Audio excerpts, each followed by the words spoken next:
সকাল সকাল ডাব নারকেল পেয়ে গেছি একসাথে। ডাবও খাবো আবার নারকেলও খাবো। হুম, বেশ ভালো মিষ্টি। সবাই তো নারকেল বা ডাব খাও, কিন্তু এইভাবে একদিন খেয়ে দেখবে কেমন মজা, টেস্টি। ভেতরটা দেখেছো তো, একদম শাঁসে ভরে আছে। এটাকে আমি এবার খাবো।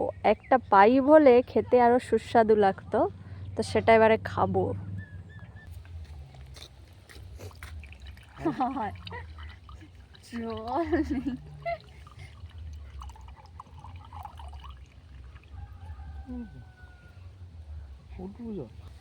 এত বড় ডাবটায় এইটুকু জল দাঁড়া, আর একটু দিতে হবে।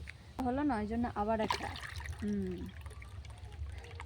এবারে ঠিক আছে, দাঁড়া, খাবি না। এবারে অনেকটা আছে খাবে না, খাবে এর না। মধ্যে।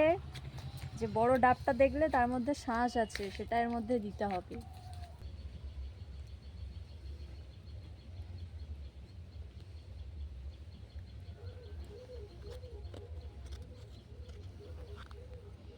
মাত্র এটাই গ্রামেই পাওয়া যাবে। সবুজের মাঝে দাঁড়িয়ে, আবার নিজেদের নারকেল গাছের নিচেই দাঁড়িয়ে নিজেদের গাছের ডাব দেখতে পাচ্ছ তো, পুরো এক গ্লাস। তোমরা শহরে এটা কত টাকায় খেতে, কমেন্টে জানাবে। আর এটা আমার এই জন্য নিজে থেকে এরকম গাছ থেকে পেড়ে দিয়েছে লোক, বিক্রিও করা হয়ে গেছে কিছুটা, আর খাওয়ার জন্য বাড়িতেও আছে, সেই জন্য খাচ্ছি। এবারে খাই, দাঁড়াও, বেশি কথা বলা হয়ে যাচ্ছে, আগে খেয়ে নিই তারপর আবার কথা বলি। এই বাবার তরকারি কেটে দে।